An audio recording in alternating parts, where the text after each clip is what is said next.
Hello and welcome to live programming here at the More Freedom Foundation. Today is an important day in the development of the world.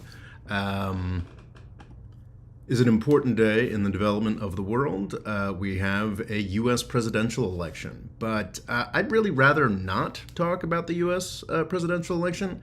It is a somewhat useless thing to talk about at this point. People in the United States are voting.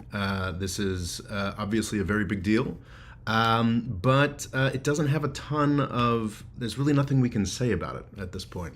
So I thought it might be nice to do something that would sort of distract a bit from this, and this is to talk about a long speculated conflict between Ethiopia and Egypt, and what that could do to Africa, the world, the Horn of Africa in particular, and also, in fact, the Red Sea. So this is, I think, a very interesting topic that people should be paying more attention to, and that is what we're going to discuss for the next half hour, 45 minutes. I am not entirely averse to discussing the election in the Q&A period that will follow this half-hour, 45-minute presentation. So if you do have burning questions or burning things to say about the election, you can talk about them then. Feel free to comment at great length as we discuss these things with the proviso that you please not be disruptive to the chat. If you are being disruptive to the chat, you will be booted out of the chat, quite frankly. You can be as insulting as you want about me and my ideas, my appearance, my lineage, my this, that, and the other thing. But you need to be civil to other people in the chat. And while we allow a very broad range of commentary and discussion here, we do not allow attacking other people in the chat based on ethnicity or what have you. So be civil to each other. Reserve your ire for me and my ideas. So what we want to do today is discuss the Horn of Africa. This is a tremendously significant piece of territory. There's been a huge amount of focus over the past year or so on the Red Sea. That's the body of the water here in between sort of Sudan and unlabeled Saudi Arabia in the picture you're seeing now. That is the Red Sea. We hear a lot about Yemen and the fact that Yemen is attacking Red Sea shipping, but for 10 years, Yemen was a war-torn mess, and there were not many attacks on Red Sea shipping. It is worth pointing out that, and we will discuss a little bit today, the fact that a growing number of countries on the other side of the Red Sea are in fact war-torn messes and seem to be becoming war-torn messes at an accelerating rate. We're going to be briefly talking about all of the countries that are labeled here, except unfortunately for Kenya, definitely a powerful country whose interactions with Ethiopia are worth knowing about, but they have not been the focus for today. What we are going to be focusing on today is something that folks on the internet have been trying to bring to my attention for quite some time, really, honestly, for 12, 13 years, and I have been mocking that for 12, 13 years. This is the idea that there is an impending conflict between Egypt and Ethiopia over the Grand Ethiopian Renaissance Dam, a project that was started in 2011 and completed in 2023, a massive, massive dam on the Nile. This makes sense. This scratches a lot of people's itches. A lot of people want to talk about water wars, how we're going to end up with water wars sometime. So the idea of a clash between Egypt and Ethiopia appeals to those folks. It just seems like a general level of disastrousness that excites people. A lot of people in geopolitics like the idea of wars against random people. But there's always been like kind of a big bar to that, as we've discussed this over the years. And I think the one video dedicated I did on this was quite dismissive because I found the idea just kind of ridiculous. The idea is getting a lot less ridiculous. We'll get to, at the end of this presentation, why I still think it's unlikely that we'll see open military action between Egypt and Ethiopia, but it's certainly a lot more possible than it was in earlier years, and I'm certainly a lot less comfortable in mocking the idea entirely. So the reason I always found it ridiculous was because, okay, look at this map I've put up here. Egypt is where Egypt is. Ethiopia is where Ethiopia is.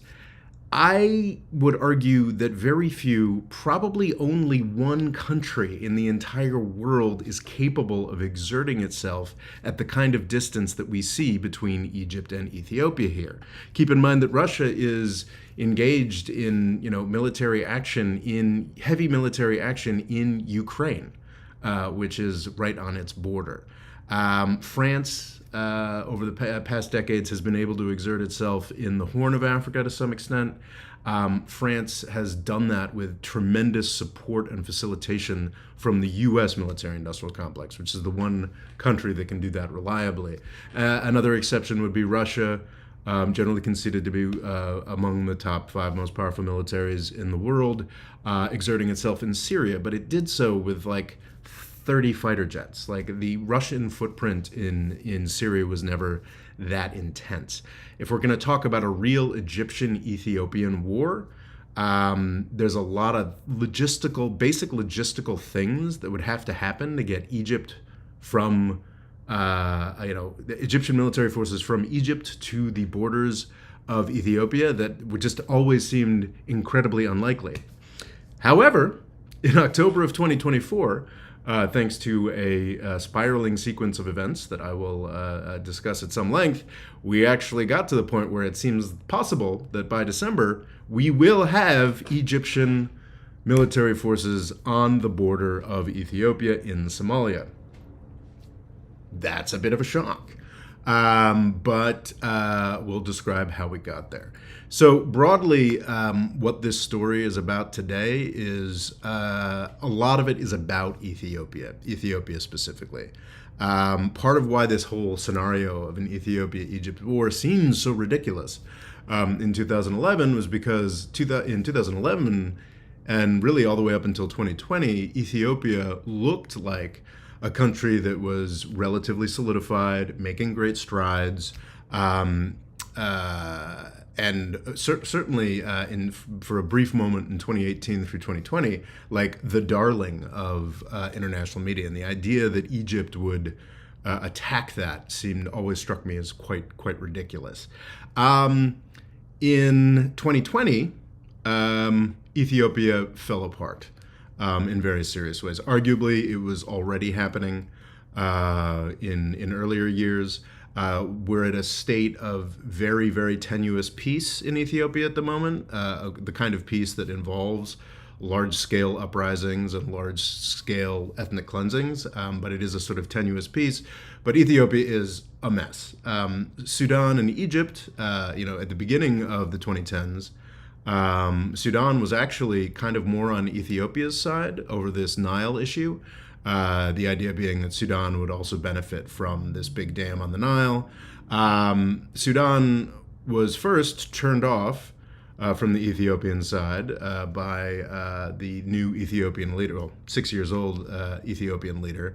And then Sudan fell apart entirely in a civil war starting in 2022. So Sudan and Ethiopia are rather large countries that at least had veneers of stability a decade ago that are not at all stable right now. Ethiopia does seem to be at a sort of tenuous pausing point between truly outsized fits of horror like we saw in the fall of 2020, throughout 2021, and then renewed again in the fall of 2022. Sudan, since I think the spring of 2023, has been just straight up nightmare times. So to talk about this, to sort of talk about what went wrong and what the potentials are for things going much, much wronger, I have I sort of decided to talk about and thought that this was really mostly a story about Ethiopia. But as I've looked at these things, as I've looked a little more closely, as I read an entire book that I would highly recommend called The Abiy Project, which is about Abiy Ahmed, the 6 years prime minister of Ethiopia, I kind of realized that this is actually, in fact, really a story about the United Arab Emirates. It won't shock regular viewers of my channel to see that we've actually come directly back to complaining about Gulf monarch of some sort. But I think that it's worth emphasizing that that is the case. If we just dive into this broader sort of map one last time, the United Arab Emirates is, off in the corner of this map here, but the degree of influence that they have on every single country here is massive, frankly. You've got Egypt, country of 100 million, where the UAE bailed the country out to the tune of $35 billion this year. That's a lot of money, even for the United Arab Emirates, one of the richest petrostates on the planet. Egypt, surprisingly, it's pitched, and I think the UAE is in part an incredibly irresponsible actor that has wrought great destruction throughout the region over the past decade, but it's also the reason that I don't really see a large-scale conflict between Egypt and Ethiopia as a real possibility, because the United Arab Emirates is the main paymaster and the main crutch of both Egypt and Ethiopia. I certainly knew that about Egypt and the $35 billion bailout that Egypt got from the United Arab Emirates this year, but I hadn't quite remembered just how important. As I was following the Ethiopia conflict more broadly, I remember that Abiy Ahmed did better or he did worse, largely depending on how many drones the UAE was willing to provide to him in a huge war in Ethiopia that took place between 2020 and 2022. But I just hadn't quite, I needed to be reminded, as this book did, that there is no Abiy Ahmed, there is no truly shockingly destabilizing figure, or perhaps restabilizing figure that Abiy Ahmed is. This guy doesn't exist without the United Arab Emirates, which is sort of interesting to pay attention to. So Egypt and Ethiopia, completely sponsored by the United Arab Emirates. Sudan, one side of the horrific civil war there is heavily funded by the UAE. Interestingly, as Egypt is taking $35 billion from the United Arab Emirates, Egypt is sponsoring the other side, which is kind of, interesting and hard to think through until you realize that really it's not, none of this is actually that important to the United Arab Emirates. A very stable and continuing Egypt is very important to the United Arab Emirates, but the UAE just likes having clients like the head of the RSF in the Sudan, and couldn't care less, one way or the other, what happens to the Sudanese people. Egypt cares what happens to the Sudanese people, not out of great altruistic concern, but because a rampaging civil war on their border is a bad thing. Somalia, of course, has tremendous influence and funding from the United Arab Emirates. I've got a rather large video coming out shortly that documents the way that the United Arab Emirates is really the only real victor from the war in Yemen, the control over ports that they've managed to garner. So yeah, before we get into the details, before we get into the minutiae here, I think it's worth emphasizing once again that this is really a story about the United Arab Emirates, which of course means it's a story about the United States that made a conscious choice to sort of save money and time by allowing Saudi Arabia, which is not so smart and not so good at this, and the United Arab Emirates, which is a little bit smarter and pretty good at this, to essentially take over the region. And that's a bad move, because you would not see a region as destabilized as it was without this rather cack-handed UAE leadership. Which I think more people should pay a little bit more attention to. So let's dive into the weeds a little bit here. We've got two countries next to each other, well, three really in a line, quite horrifyingly. You have Sudan, that we are not getting into detail today. We have Ethiopia in the middle, that is so complicated I couldn't even have the name of the country there. And then we had Somalia, which is in a variety of different issues. I think it can be a little bit misleading, the size of Ethiopia on maps like this. because truly the Horn of Africa is Ethiopia to a large extent. Somalia, briefly after independence, presented enough, competition to some degree, but even today, Somalia's population is only 18 million. As compared with, it's really only 18 million as compared with Ethiopia's 110 million or 120 million, or I saw some estimates of 130 million. All of the other little countries around Ethiopia in the Horn of Africa are incredibly tiny. So Somalia, all told, maybe a fifth or a sixth of the size of Ethiopia's population. Eritrea, 6 million people. Djibouti, that little sort of armpit there, right across from Yemen, that's I think 1 or 2 million people. Sudan is I think around 40 million, something along those lines. South Sudan, I haven't looked at that recently, but it's quite small, quite isolated, not really a big part of this story. Ethiopia is, frankly, this story. From 1992 or 91 up until 2018, Ethiopia was under the control of the EPRDF, which was a fairly stable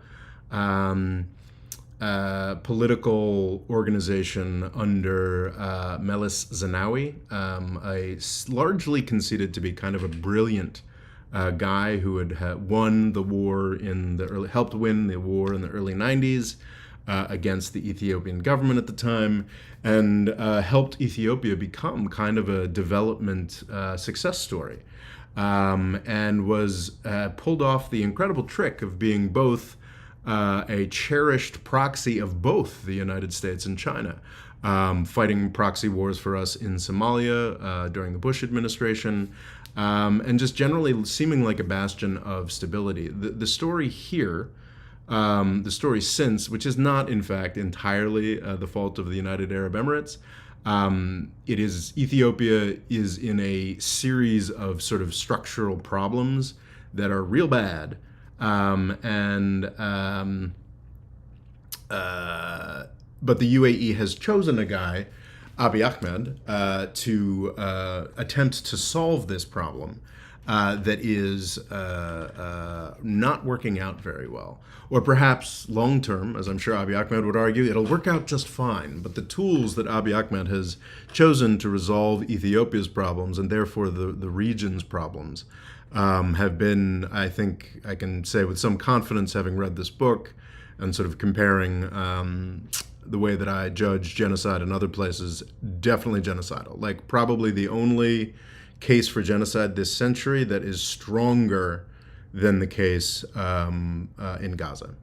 So yeah, it's a pretty grim set of tools that this guy has been using, and he would not still be in power if it were not for the United Arab Emirates, who has certainly funded him as prime minister, and I believe funded him to some degree even before he got there. What are Ethiopia's problems, which become the Horn of Africa's problems more broadly? Because all of these countries are just sort of like on the border of Ethiopia. When Ethiopia is destabilized, as it has been massively even before Abiy Ahmed got there,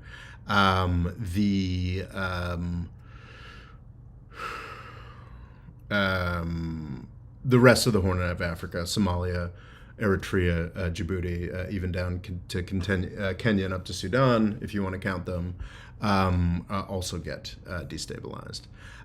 So what we have here, and I'm sorry if this map is a little bit small, we have the divisions of Ethiopia that were settled in the early 1990s.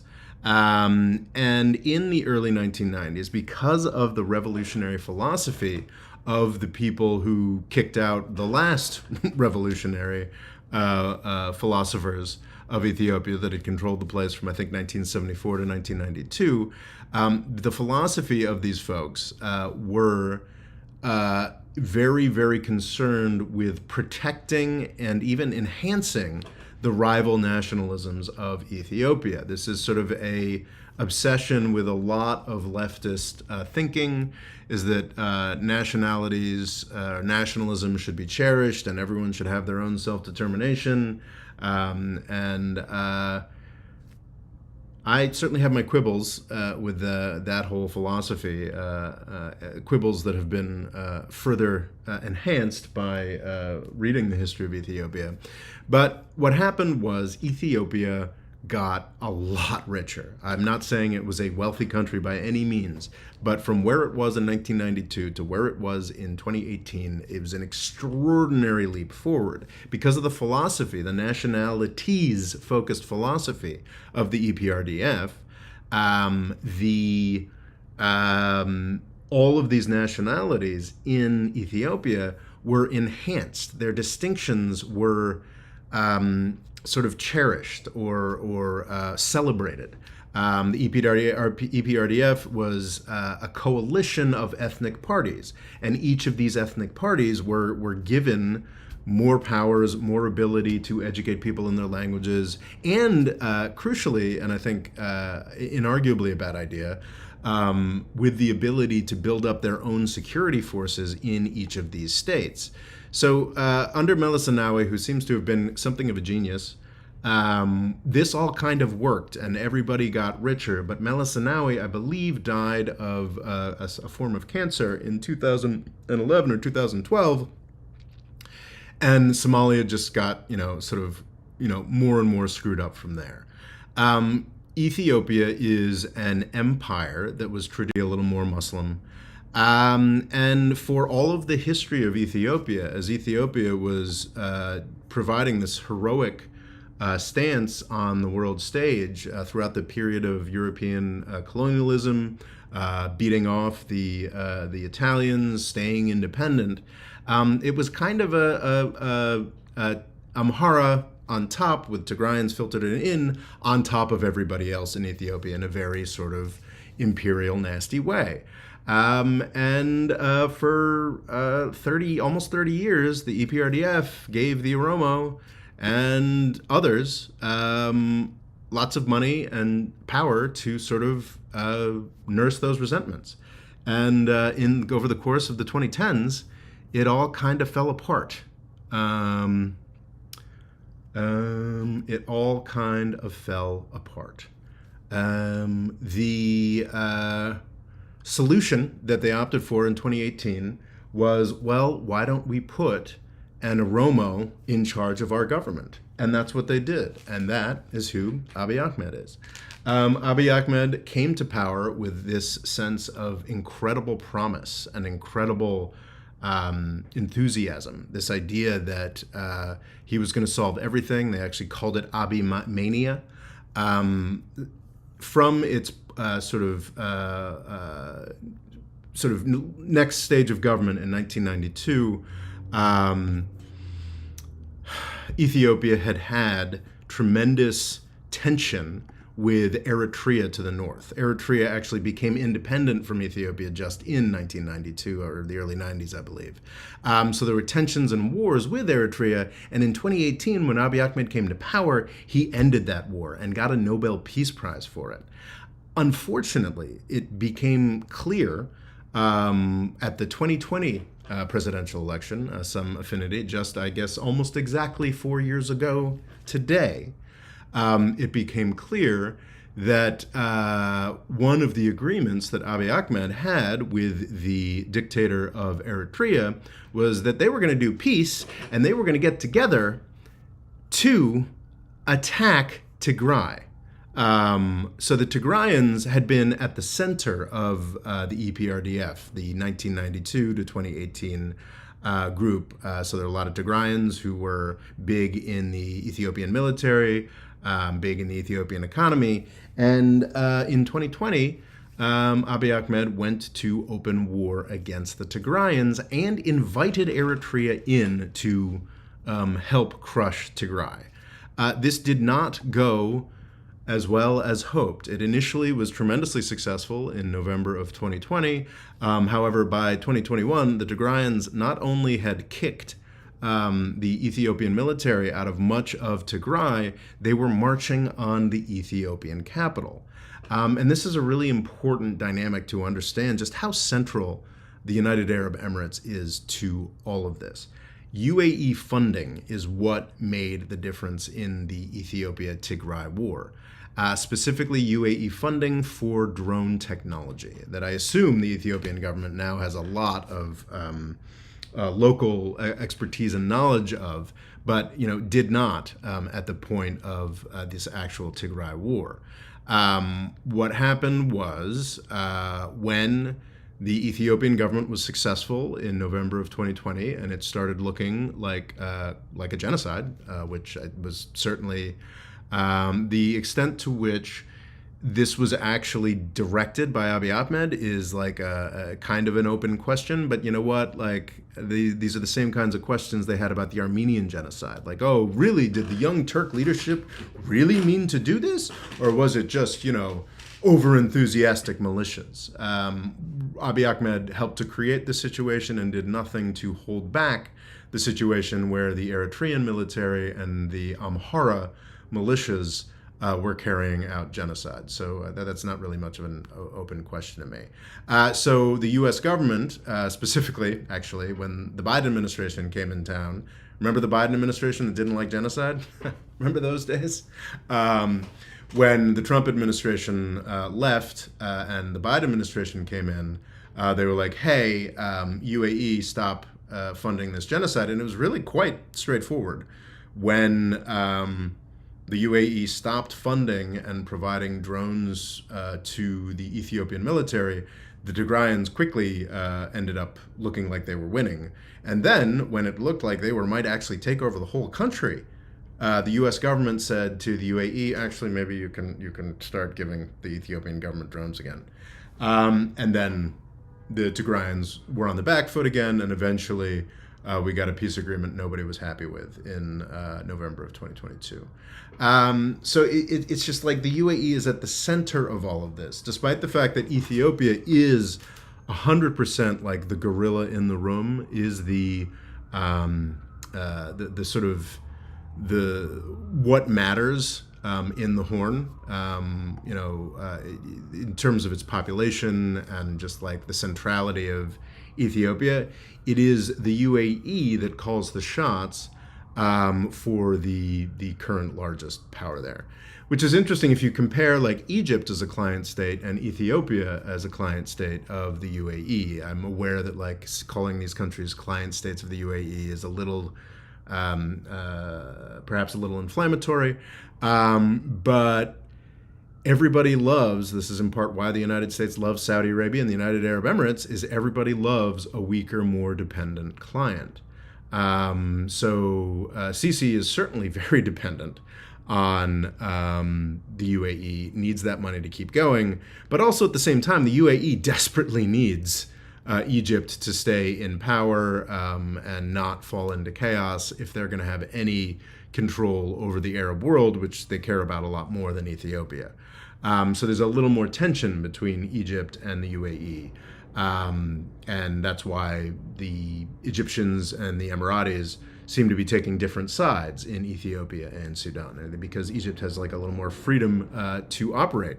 Because Egypt has, however fleeting, the Egyptian dictatorship has control over the Egyptian territory.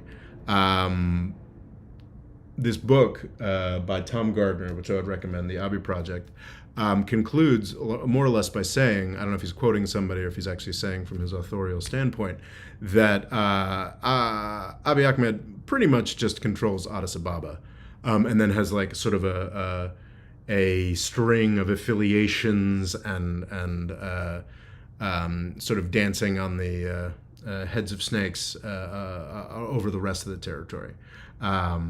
Interestingly, Abiy Ahmed went into Tigray with the enthusiastic help of the Amhara people. It's the Amhara militias that probably committed the worst crimes That's not to exonerate Ethiopian Prime Minister Abiy Ahmed, but that's just sort of what happened.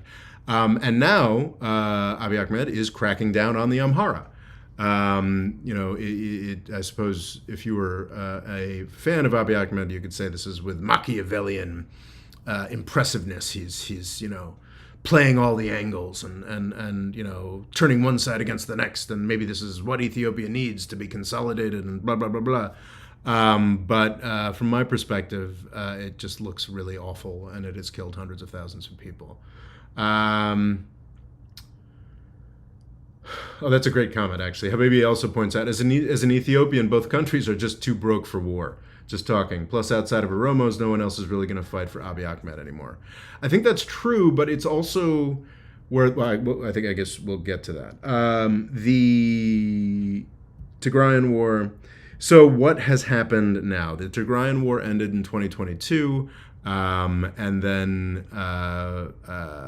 it seems now, quite ridiculously, and the Tigrayans are quite open about this, or are at intervals open about this. Abiy Ahmed has now turned to the Tigrayans, who proved to be harder to genocide than expected, and said, well, hey, why don't we work against my allies? Why don't you help me kick Eritrea out, even though I invited Eritrea in?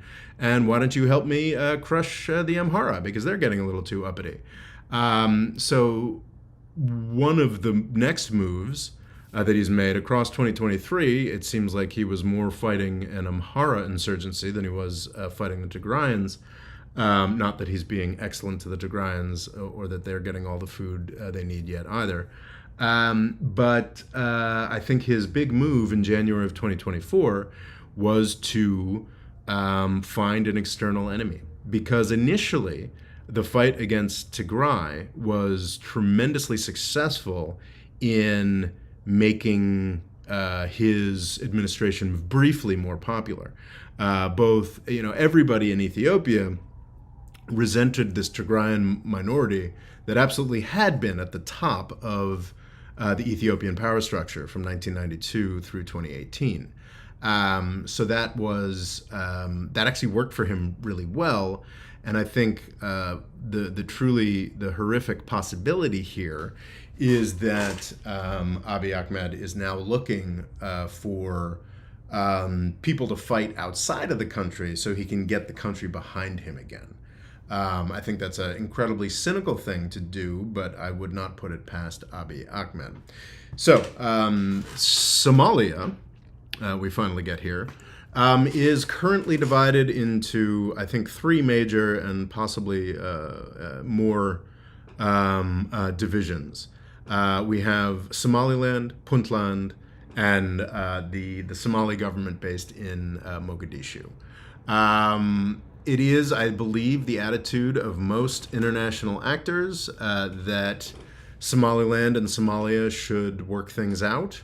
Or settle their own things. Most countries have been rather leery of carving countries up. I think part of this is probably the experience of Sudan and South Sudan.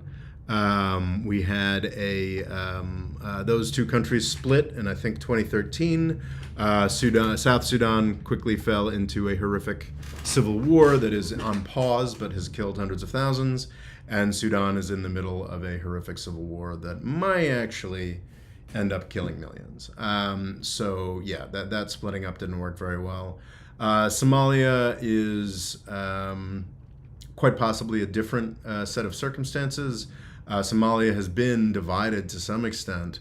I mean, if you talk, we've been talking over this presentation about how Ethiopia is, sort of morphed from, to a new government in 1992, had, 30 years under that dispensation, and then a new kind of government in 2018. Well, Somaliland has, I think, been in existence since the early 1990s. So you can make that case. But I do think, more broadly, the international community's attitude of suspicion towards endorsing Somaliland independence. I'm a fairly conservative guy in that sense, and I tend to agree with that. Let things muddle along for a while, and hopefully Somalia and Somaliland can sort that out for themselves. Enter Abiy Ahmed in January of 2024. He decided that he would sign a memorandum of understanding with Somaliland, not with Somalia, but with this wannabe breakaway territory in Somalia. And that really, really sent everybody into a tizzy. In this book, they were talking about how actually Ethiopia, despite having invaded and occupied Somalia between 2006 and 2009, Ethiopia and Somalia were moving very closely to a sort of rapprochement or whatever, like a sort of ability to get along a little bit better. Some kind of agreement was in the offing. One really interesting aspect of this book was actually the Somalis in Ethiopia. This whole region here is Somali, are actually kind of having the best time they've had in decades. Because the rest of the people who are usually oppressing the Somali population of Ethiopia are now fighting each other, the Amhara, the Tigrayans, and the Oromo. So it seems like the Ethiopian Somalis aren't being repressed. It has been 15 years since the Ethiopians last tried to occupy Somalia. So it seemed like they were getting close to some kind of a broader peace. And then, of course, Abiy Ahmed decided to make a deal for a port in Somaliland. The precise details escape me, but my understanding is that there was it had not actually happened, but perhaps a promise of recognition for Somaliland in return for use of a port. Ethiopia is tremendously populous. It is tremendously powerful. Economically and with that population, but it is also landlocked. So the idea of a port that it could use makes Ethiopia very happy. This makes Djibouti very unhappy. That's again this little, I didn't label it, this little sort of armpit in between Eritrea and Somaliland. Because Djibouti at this point has most of Ethiopia's sort of trade to the outside world. But nobody cares what Djibouti thinks. Djibouti pretty much only exists at this point because it has a U.S. military base, and a Chinese military base, and it seems like a military base for everybody. But that's a different set of questions. So he makes this deal, and all of a sudden everything's sort of up in a tizzy, and we got to a point where we got in October of this year, where Ethiopia has managed to turn sort of everybody against him. If you look at this, if we go back to where we started, this Grand Ethiopian Renaissance Dam issue, you had Egypt sort of against Ethiopia, but Ethiopia pretty much had everybody on their side. Sudan has been turned off, is now on Egypt's side. Eritrea, the country that Ethiopia allied with to take out Ethiopians in Tigray, is now affiliated with Somalia and Egypt because Eritrea feels so burned by the way that the Tigray War ended. So in October, there was, I think, a tripartite meeting between the heads of Somalia, Egypt in Eritrea, which is kind of crazy because Eritrea, known as the North Korea of Africa, very isolated place. It's strange to see, Egypt showing up there. Isaias Afwerki, the head of Eritrea, it's not like, the Egyptians or anybody else in the region has serious problems with horrific dictatorships, obviously. But Afwerki had sort of historically been a pariah in the region just because he was acknowledged as somebody who just wanted to screw things up and create chaos for bigger countries. But now Abiy Ahmed is the chaos guy. So if we really have a long-standing alliance between Egypt, Eritrea, and Somalia, then that problem I talked about at the beginning that stands in the way, that geographical issue that stands in the way of true Egyptian and Ethiopian military conflict is now gone. And in this October meeting, there was talk I'm not sure how far this has moved forward, of Somalia welcoming Egyptian troops. Apparently, there's an African Union peacekeeping force that will be leaving in December. And the idea is that Egyptian troops could replace those African Union troops, which would put Egyptians and Ethiopian military on either side of a border. Again, I don't think this is a real possibility of conflict. One of the interesting things about Somalia and why Somalia and Ethiopia were so close to having like a new deal, a new positive understanding, is that Somalia is kind of a far away from the heartland of all this horror in Tigray, in Amhara, in Oromia. Somalia, the Somali section of Ethiopia seems to have been largely at peace and not having trouble. So even if you have Egyptian troops in Somalia, we're still talking, I mean, it may not look so big on the map, but we are talking hundreds or perhaps thousands, I think hundreds, multiple hundreds of miles between Egyptian troops and the kind of chaos that you need to develop a conflict. Also, as I said at the beginning, both of these countries are United Arab Emirates client states. And the United Arab Emirates, at some remove, as we saw during the Tigray War, can be told to stop it by the United States. So yeah, I still don't think there's really going to be a conflict between Egypt and Ethiopia over this dam that was constructed between 2011 and 2023. But I'm laughing a lot less hard at those who suggest it. I think that is the presentation. That's about 45 minutes. That's the presentation I had to do. And now we are in Q&A. So anything you want to ask me about the subject matter of today's presentation or the subject matter of the U.S. presidential election, if we must, or really anything. I'm here to serve. Logo just got here. Well, I hope nobody was doing anything particularly exterminatory or racist in the comments. If you do, Logo will talk to you.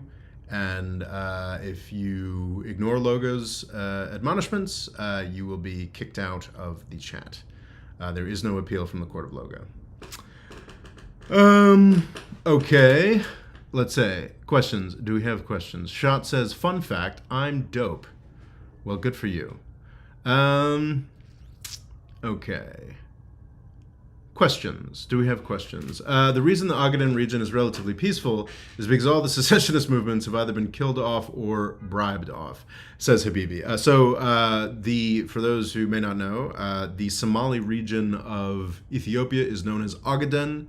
Somalia and Ethiopia fought a war over this region, I believe it was the 1970s. Correct me if I'm wrong on that. Yeah, it was the Derg. It was 1970s. And they're saying that everybody who cares has been killed off or what have you. Jumana Ziyadan, thank you for the love from Yemen. I appreciate that. That's very kind. But let's not clutter up the chat with repeating the same things over and over again. Where are we here? Someone had suggested that the reason that Somalia is so at peace is because everybody had been exterminated, and I think that's very true. But what was kind of interesting was, as part of the Abiy Ahmed's initial good vibes thing, was he actually took out, I don't think he killed him, but I think he did, or did he? But he did take out the really repressive tool of the Ethiopian government that had been sort of crushing. I'm not saying things are awesome in the Ogaden region, the Somali region of Ethiopia, but by comparison to the rest of Ethiopia, it is a relative place of positivity. Questions, your expectations for today's elections. My expectation for today's elections is that Kamala Harris will win, possibly, not saying likely, but possibly might even win conclusively by the time we go to bed here on the East Coast of the United States, by 12 or 1 in the morning. If she wins in Georgia, if she wins in Iowa, which a hilarious poll hilariously said she would win in Iowa, then yeah, the election's over by the time we go to bed. And I think Iowa and Georgia are states that have their crap together.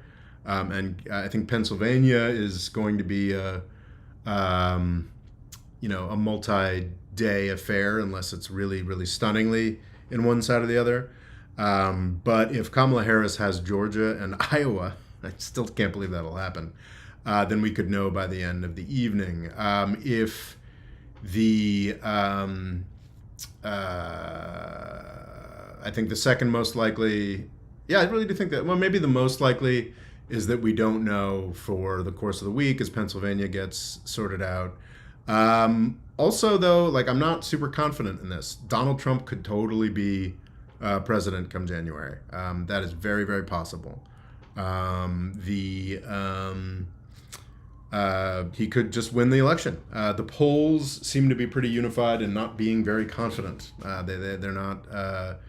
Ever since we stopped using home phones and people started screening all their calls, it's gotten a lot harder to get adequate polls. So it's entirely possible. It would be a much bigger error than last time, but it's entirely possible that Donald Trump will win this election. I think a Kamala Harris landslide is a distant possibility. I think a Donald Trump landslide victory that would shock me. That would legitimately shock me. But a Donald Trump victory would not shock me. But I do think the most likely result is a Kamala Harris victory later this week. There's a distinct possibility, and this isn't a Kamala landslide. There's a distinct possibility, even without the Kamala landslide possibility, there's a distinct possibility that we'll have Kamala Harris as the victor of this presidential race by 1 or 2 this evening. I think everybody just sort of assumes that things are going to go the way they went last time. So we're all just sort of gearing up to spend the next 3 weeks, wondering who's actually the president. Or it wasn't 3 weeks, but it was 5 or 6 days, right? Wondering who's actually the president. It's entirely possible that we could have the surprisingly positive result from my perspective. But I just don't know. I think a lot of this, oh no, the Trump and the Republicans, they're going to fight it, they're going to try to steal it. I think that whole panic has always been quite ridiculous for one simple fact. In 2020, Donald Trump was the president of the United States of America. He sat in the Oval Office. He had control of the apparatus of the federal government. He had the power and the ability to call up governors, and they had to take his calls and had to say, so no, sorry, sir, I can't actually invent votes for you.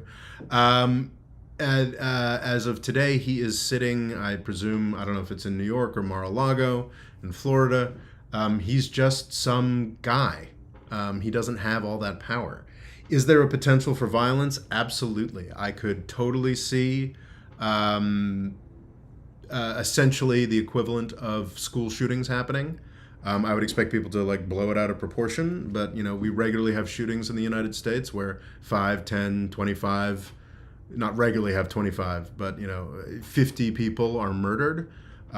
Is it possible that we'll wake up tomorrow to find hundreds of people murdered, election officials, that kind of thing? I don't think it's impossible. I wouldn't go as far as to say it's likely, but it's definitely a possibility I'm thinking about. One horrifying possibility I thought about is I really hope that the security around Kamala and Walz is pretty good. That's actually something civil war, United States falling apart. No, actual assassination of. You only need one crazy person to assassinate a presidential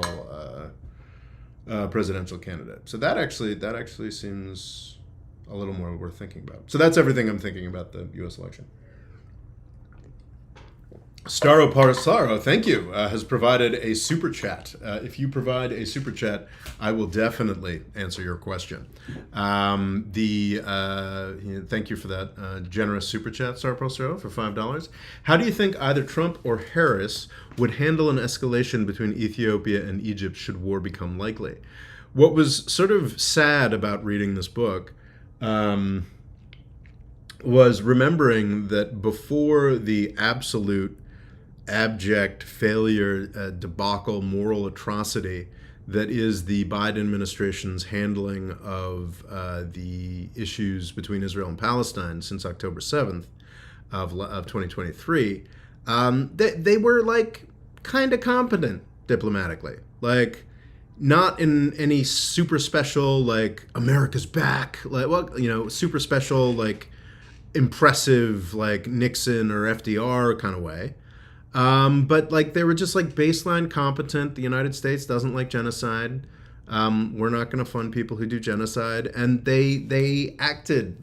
Tony Blinken comes off looking okay in this book, which is really surprising. And, yeah, like, the Biden administration, or the Kamala administration, so the Harris administration is going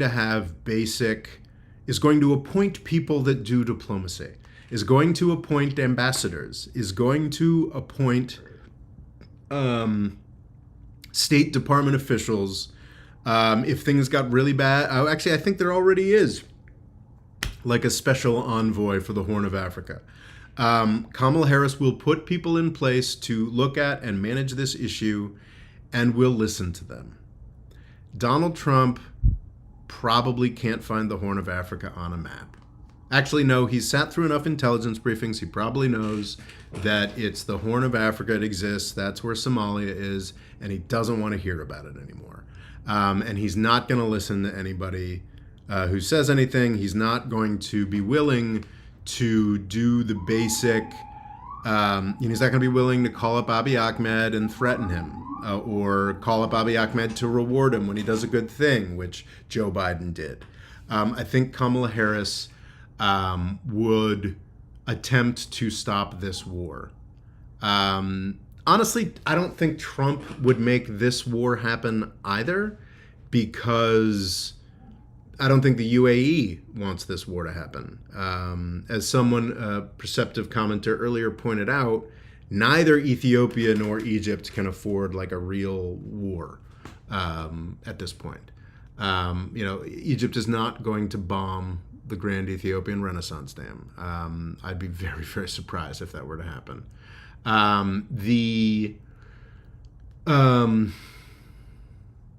I think that the Harris administration is going to appoint people who are at least going to be paying attention and trying to do something about every aspect of this conflict. You know, what Abiy Ahmed is doing in Ethiopia, what is Eritrea's deal? Like, how do we handle all that? Trump would have no interest. But I think functionally, because the UAE probably doesn't want a war between Egypt and Ethiopia, then there's probably neither one of them would allow a big war to happen. But that would be because of something that Kamala Harris positively did, and Donald Trump is just bought off by the UAE. Habibi says, every war fought in Ethiopia throughout history will have genocidal aspects to it because it's an extremely mountainous place, so the only way to defeat an entrenched force is through terror. I mean, war is genocide on some level. Like, you just sort of realize that any of the,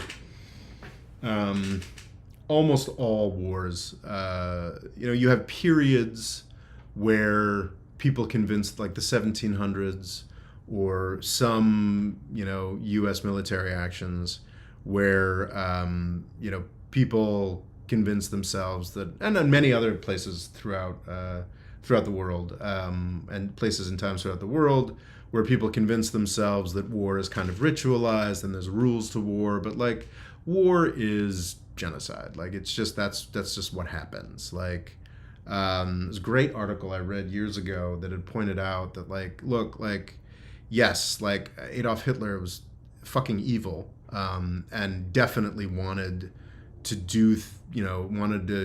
get rid of the Jews on some level. But it's actually World War II that allowed him to become genocidal. Like, there is no genocide of the Jews in Eastern Europe without World War II, just like the physical, like, proximity of, like, him being in Eastern Europe, of course. But, it just wouldn't have gotten to that point outside of the context of people already killing each other. So yeah, war and genocide are deeply connected. I feel like we're kind of, I don't want to excuse any of the actors in Ethiopia for their murderous acts.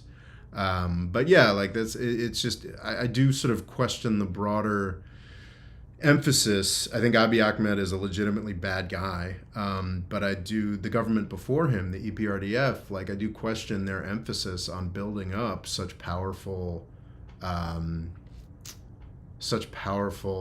national constituencies that hate each other. I just think that was kind of a bad move.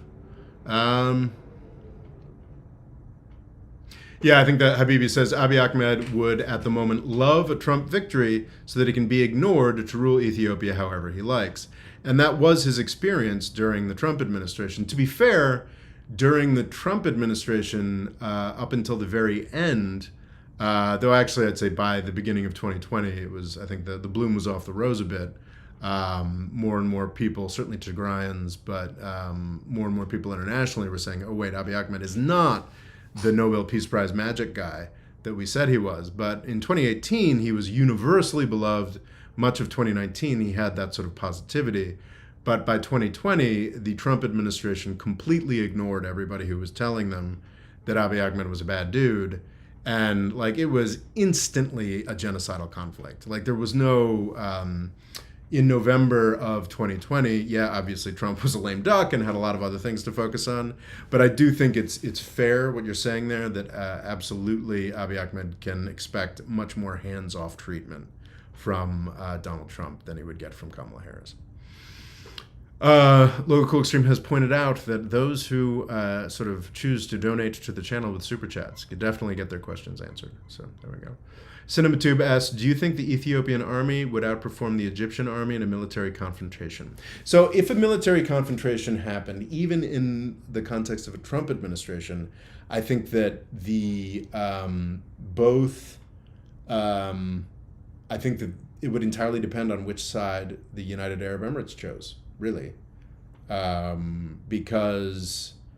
But actually, I mean, it has been demonstrated that even against its own people, not to sell the Tigrayan Defense Forces short at all, very impressive military group, but even up against its own people, the Ethiopian military seems pretty worthless without UAE drone technology. However, the Ethiopian military forces that were humiliated in 2021 by the Tigrayan Defense Forces did turn it around, again with a lot of UAE funding, and they are battle-hardened. The Egyptian military has some experience putting down insurgents in Egypt, but I think that's nowhere near as serious a conflict as what the Ethiopian military has just participated in. So experience matters, and the Ethiopian military is plausibly much more experienced. I think I would, though, go with Egypt as the likely, if we were doing, what is that Russian sock YouTube channel where they're like, let's, in a world without alliances, in a world with this, that, and without this, that, and the other thing. In a world without alliances, geography, economic considerations, any consideration of strategy, up and down, probably the Egyptian military is more powerful than the Ethiopian military, but I'm not very confident in that. And as longtime viewers of this channel know, I am worthless on military technology. It's not something that I believe is real, really, so I don't choose to.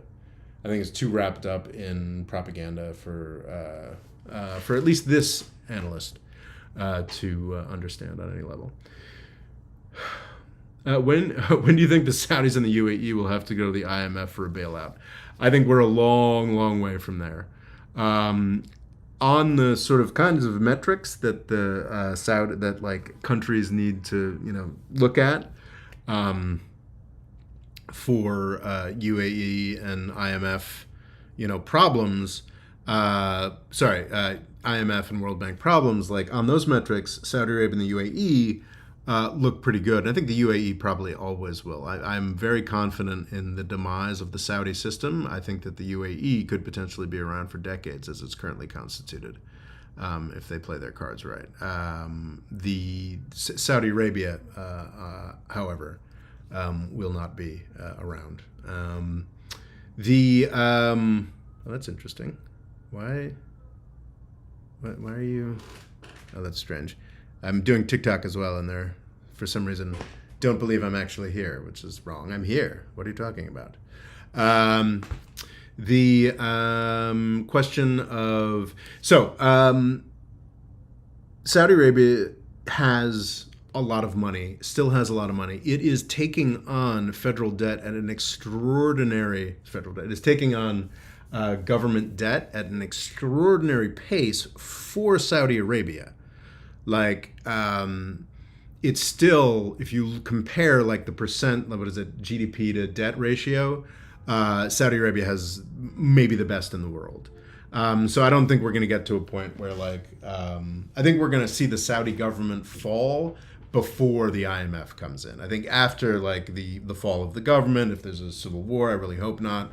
If there's an intervention, I hope not, because an intervention would probably be propping up the Saudi royal family that deserves to not be in charge anymore there. But I think IMF questions. So what I'm saying is the Saudi government is going to run up against its people and anger at the way that money is being spent long before it's going to actually run out of money. Does that make sense? The people are going to be pissed off because Saudi Arabia has so many financial choices it can make. They're going to be actually, we're going to cut all of those overseas scholarships that we give to a staggering slice of the Saudi public. We're just going to cut those, and then we're just going to cut this thing, and we're going to stop subsidizing this, we're going to stop subsidizing that. And their balance sheet will still be theoretically healthy by the standards of, by modern standards of obscene deficits, but by the standards of the IMF and the World Bank, Saudi Arabia will still look kind of nominally financially healthy, past the point where they've enraged their public enough to overthrow them. General Binkoff, yes, that was the thing.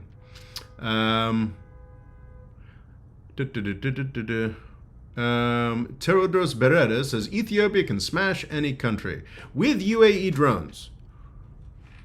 And Ethiopia seems to have mostly just smashed its own country, like the Tigrayans. And Ethiopia was defeated in a fight for independence by Eritrea. And I think has managed to not conquer tiny Eritrea for decades. So yeah, I don't buy it, Tewodros. Habibi says Saudi has a spending problem, not an income problem. I think that's actually true. Yeah. I think that the oil prices will go down. I think that the world will use less oil by the time I'm dead. Certainly won't be using no oil. But Saudi Arabia will be among the last oil producers, and if Saudi Arabia were a more normal country, where the profits from oil wealth were divvied up a little more evenly instead of all going to a royal family, going to a royal family first. If the Saudi royal family is cut out of the equation, then yeah, I think the 40, 50 million people in Saudi Arabia have a positive history. Have decades more to profit from oil stuff. The problem is they no longer have the luxury of supporting this Saudi royal family. Yes, Tuedros Brera says 130 million people. I kind of like 110 for Ethiopia, but maybe it's 120 million people. Extraordinary population that is fighting itself much more.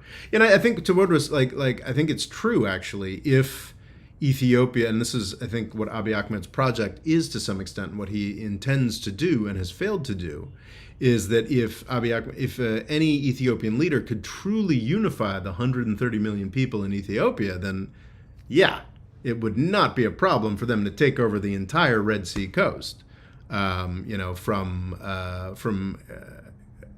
from Sudan down to Somaliland, but that's not an Ethiopia that has ever existed. It is a tremendously contentious place. And yeah, as I said during the presentation, like if Ethiopia does unify, there's really nobody in the region that can challenge them in the slightest. But that just hasn't really ever been the case.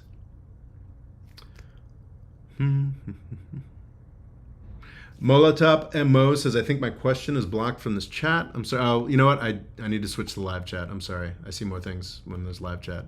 Molotop Mo. What question, is the timing for this new proxy for Israel to have military bases on the Red Sea? So this is a Yemeni national security concern.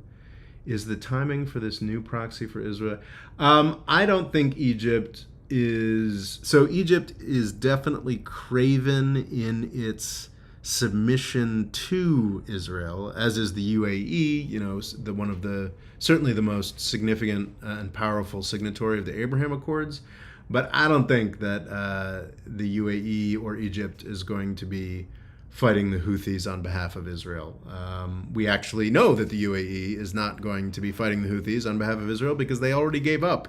The UAE spent a decade half-heartedly trying to fight the Houthis in the Saudi-UAE invasion of Yemen, in a video that I've got to get out hopefully this month. I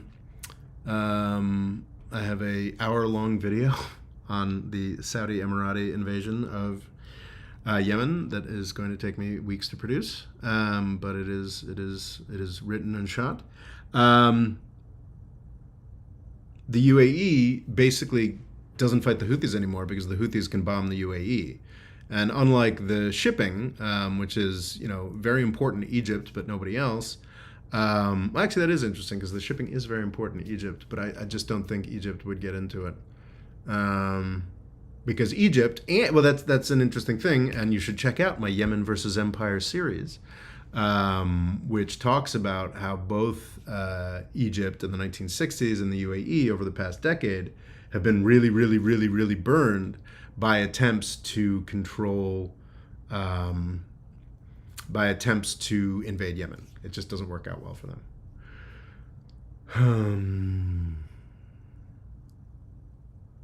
Will Somaliland be invaded?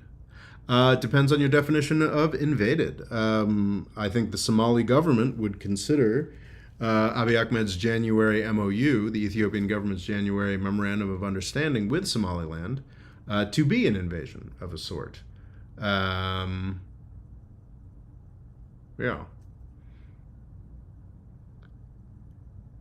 Rob, how do you make money? Well, I get super chats. I sell books, and I get some YouTube ad revenue, but mostly it is Patreon. If folks, also, if you're enjoying this presentation, I do two things just for the patrons every month. I do a patrons only newscast, which talks about all the news items of the month, except I do a little more preparation. That's for patrons only. And we also have a Discord server that is just for patrons. And we do a Discord chat on that patron. We basically just, you know, get to see the faces and hear the voices of the patrons of this channel. And we just talk about geopolitics for a while, for 2 hours. That happens every month for the patrons. So yeah, that's mostly how I get paid, is the Patreon. So please do sign up for that. Zachariah Seed says, do you think Russia was always going to invade Ukraine because of their birth rate problem? No, that seems like a Peter Zeihan thing to me. I think Russia would have been perfectly content, and the world would have been a better place if we had been content to let them exercise a sort of U.S. over Mexico style hegemony. You know, strong trade relations, independent countries, a lot of cultural affinities, you know, dancing to each other's music, you know, Ukraine whole and peaceful, but yeah, a little subordinated to Russian interests. That would have been a much, much better world than what the United States consciously created over 2 decades, which was a Ukraine that was angry at and fighting against Russia. That was worse. No, I absolutely don't believe that sort of Peter Zeihan nonsense about like Russia needs to control these 9 geographical gaps. That they gave them up in 1989. They gave them up because they had been swindled. They gave them up because they believed that the United States and Western Europe were interested in a broader, a common European home was I think the language that was used at the time, a sort of security arrangement for Europe that was not as antagonistic. Unfortunately, NATO, needed antagonism to survive and created it and enforced it, and then we got. Now, I don't want to appear to be justifying what Putin did in February of 2022. You can have a lot of really valid grievances against your neighbor, but then if you stab your neighbor, you're the murderer. And I think that is the place that Putin operates. But I think it's important to acknowledge everything that the United States did wrong to bring about that situation, because we are infinitely more powerful than Russia is.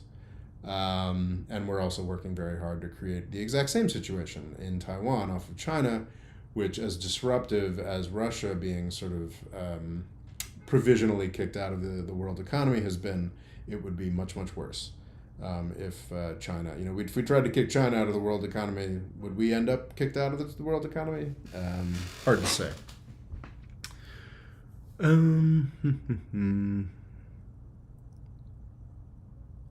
CinemaTube says, I've noticed that the more time goes and the more you research, you move more to the left. Do you think that we'll wake up one day and see you come out as a socialist? I mean, what is a socialist? Perhaps that's part of exactly the dynamic you're talking about, CinemaTube.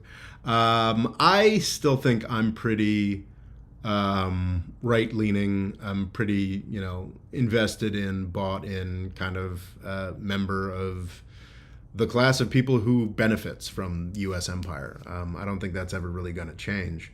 So that's, I'm sort of conservative. I want to bring more people under the envelope of U.S. empire and, see more people experiencing the benefits of that. So I don't really, I'm not going to go like full, anti-imperial leftist or whatnot. Come out as a socialist, it's become clearer to me as I have done more research that in fact we have been living under kind of like a quasi-libertarian dispensation for the past 40 years, and it hasn't been working very well. I think in the 1980s, Reagan very savvily, and Carter would agree, pointed to a number of dynamics that needed to be liberated or deregulated or got more business in there, get more capitalism in there. And I still believe, which is a very unleftist thing to believe, that was useful. There was a purpose to that. That actually did some good for the economy and the U.S. sort of general, political economy as well in the 1970s, the 1980s. What's clear to me as I've studied more is that we have been heading down that same path now for 40 years, and that it's been too long. Sure, I've been coming out, as more socialist, but, if Bernie Sanders had won, I think I probably would have, been on board for about 2 years as he did some of the really obvious, really basic stuff. And then I probably would have, compared to where the country was and where the state of politics was, I'd probably have gone much more conservative and started sounding like more of a libertarian again. I think that I'm define myself in relation to where we are. And I think that especially, as many have pointed out, that on some dynamics, both the Republican and Democratic parties have taken a hard right turn over the past year or so. I guess it's more that the system's sort of moving away from me. And I'm almost certain, if I'm lucky enough to live into my 80s, things will have changed in the world such that I'll be like, oh, God damn it, we need more personal responsibility and get the government out of things again. I think that's probably going to happen. But are any of you guys fans of the History of Rome or the Revolutions podcasts? Mike Duncan actually kind of talks about this, which is kind of interesting, that he, I think, was just sort of a more standard, neoliberal or just sort of middle of the road centrist America guy. And then he did this very successful podcast on the history of Rome. And then he actually tells people I think in one of the interviews he gave, he says, actually, even though I really enjoy them, he's like, actually, I'm not so proud of like the first 2 seasons of Revolutions, because actually looking at the French Revolution and how that all went down kind of radicalized him, and he actually like is now a much more committed, I guess anti-capitalist might overstate it, but he's, I'm sure he's voting for Kamala or whatever, but like he openly talks about, Mike Duncan openly talks about how knowing more things had radicalized him. I think that's often the case. Like I think that a lot of people just, why are so many academics left-leaning? It's like because they devote their lives to looking at what actually happened, instead of looking at like most people who vote in elections, most people who like form political views don't have time. They don't have, leisure. They don't have the ability to like actually really dive into these things. So they go with hunches and gut feelings and people who they trust for varieties of reasons, and will, the more intellectual among them will maybe read a long article or 2 in the National Review or something else and be like, yeah, that makes perfect sense. And then, that's their ideology.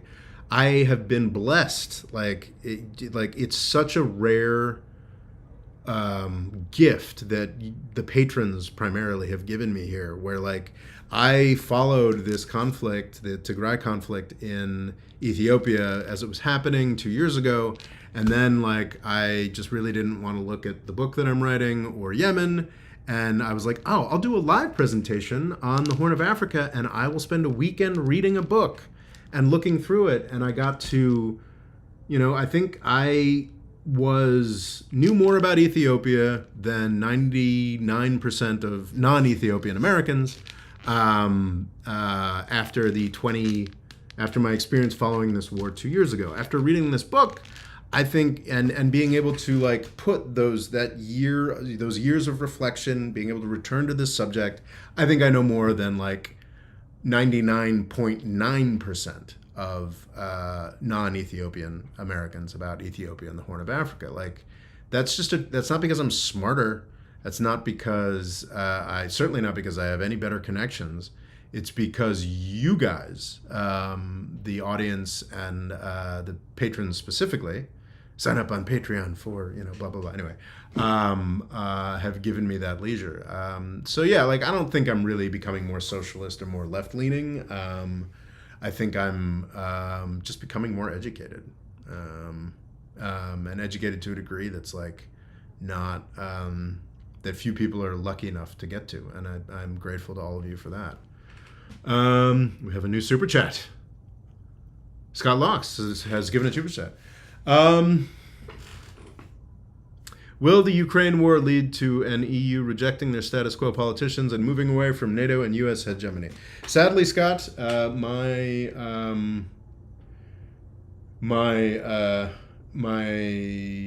sense from what we've seen is absolutely not.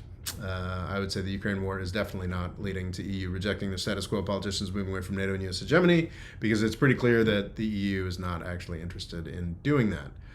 It's frustrating because there's a lot of the discussion about this is like, Europe can't rely on the United States. Europe has to have its own massive military and blah, blah. And that's not actually true. Like, Europe just needs to cut its own path. And I think it'd be shocking how much less of a threat Russia was to Europe if Europe was a little more independent of the United States at this point. But yeah, I just don't think that's going to happen. Scott, I mean, it's really striking the extent to which the United States has just won there. I mean, I made that video, 2 years ago, talking about how the United States broke everything and won, and it's, I think that's just still the case. Even with the horrific display we're putting on in Gaza. It's just, I see I think there's a lot of considerations of European self-respect. There's a lot of considerations of European self-preservation. The greatest damage that has been done to the European Union over the past 20 years by far is the U.S. U.S. Middle East conflagrations that led to a refugee crisis that led to Brexit. Like, we have dismembered the European Union over the past 20 years. Yet that just, luckily for the United States, it's just that historic fear of Russia. They're terrified of Russia as we literally butcher the European Union. But hey, that's those are EU choices. So no, I don't think it's going to happen. I think that the United States has successfully set up a South Korea in the heart of the Soviet Union, and Egypt and Europe has been convinced that that's a good thing. I am not convinced that that's a good thing, but I am convinced that we're going to keep doing it. Even if Donald Trump wins today, I'm pretty sure we're going to keep doing it. Yeah, Scott, I'm sure you'd find that rather disappointing, but that is what it is.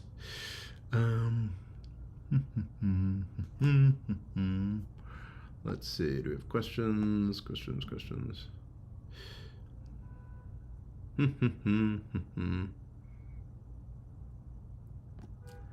Let's see. Questions. Hey, what are your thoughts on Macron's recent visit to Morocco? I am not aware of Macron's recent visit to Morocco, but I do know that France and Morocco have very serious economic ties. What's an interesting question to me is I wonder, is Spain more important for Morocco now than France is as an economic partner? I know that Morocco has deep historical and cultural ties to France, but is Spain more important now? Would anybody know? But no, I have not. Did Macron say anything in particular that was interesting? It's not surprising to me that Macron would visit Morocco. France is deeply, deeply enamored of this idea that it has, that it is a great power with great regional influence, and it's not even always wrong about that. So yeah, a Macron visit to Morocco, unless there's some further detail about it, is not particularly surprising. Malatemp Mo says, do you think Trump would let Russia take what they invaded and end the war? And would the deep state allow it? Or would Trump just continue Biden's policies? I think either Trump or Kamala is going to let Russia take what they wanted and just ignore it. I think that is that is how the Ukraine war is going to end. With a fiercely, and they haven't lost. What the decision was, not a decision, but the trade-off that has happened for Ukraine is that they are losing territory, but they are a fiercely independent, differentiated country from Russia that they weren't a decade ago. Is that a good trade? I don't know. I don't tend to think that was the right trade. But that's a real thing that Ukraine has won here. They're going to, I think, I can't imagine a circumstance. Russia has been making great strides or what have you, but they've been more successful than they've been in 3 years in recent months, and they've certainly taken a bunch of villages. But if you zoom out, at great cost to the Russians and the Ukrainians, they have taken 10, 15 miles. I think whenever you look at I feel like on Twitter or even on the BBC, they'll show you these evolving front lines, and a useful instruction, thing to do that I did this week was, there's the very scary animated maps of what's been happening on the front line between, I think it's Vuhledar and Pokrovsk. So go to Google Maps and punch in the map between Vuhledar and Pokrovsk, and then just zoom out to the map of Ukraine, and you realize that there's not really a lot that's happened here. Russia is not going to take Odessa, and before the 2022 invasion, my understanding is that Odessa had a mayor who was I don't know if he was in the pay of Russia, but was very, very Russia curious. And a lot of Ukraine was full of folks who weren't sure whether they were bigger fans of Putin or the Ukrainian government.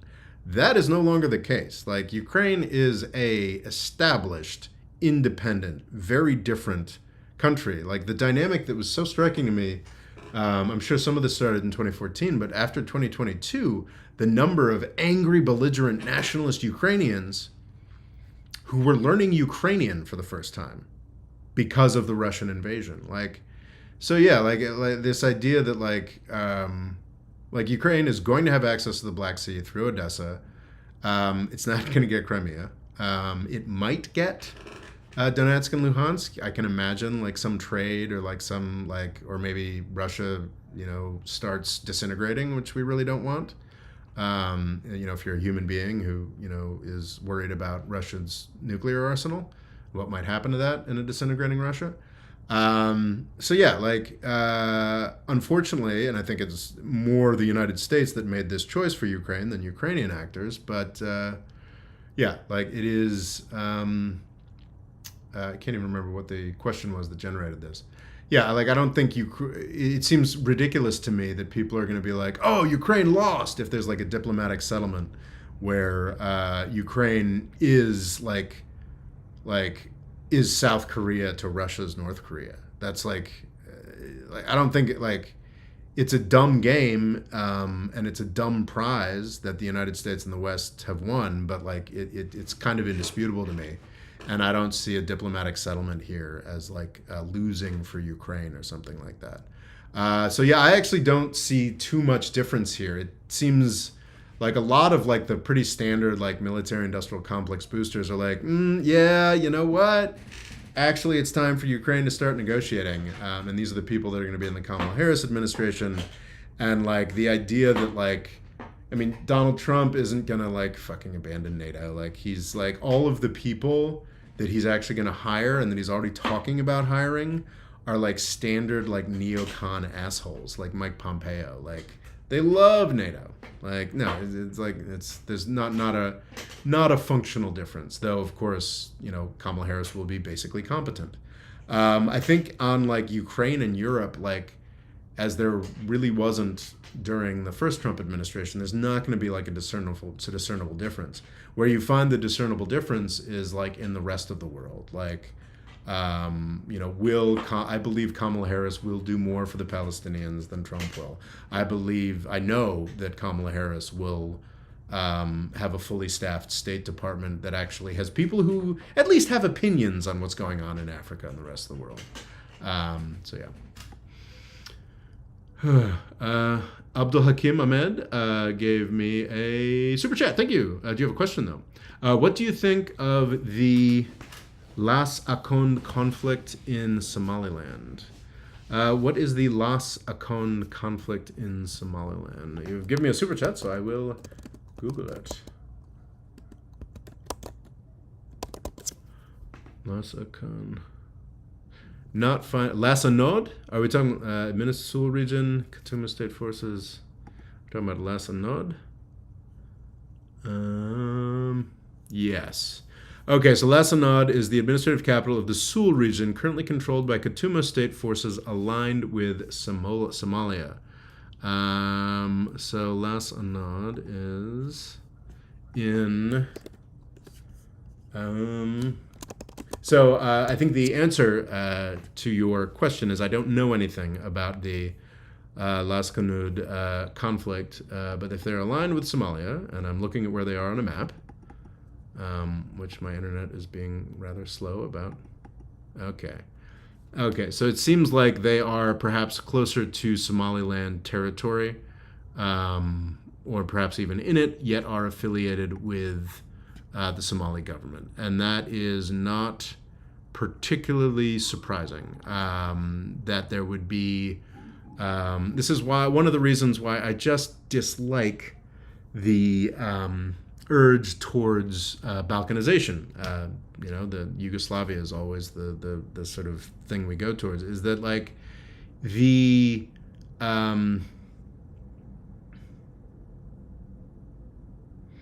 when you start dividing up the country for good reasons, it can just go on and on and on and on. Southern Yemen has really, really good reasons to want to be free of North Yemen. North Yemen has treated it horribly from the 1994 civil war and every year since.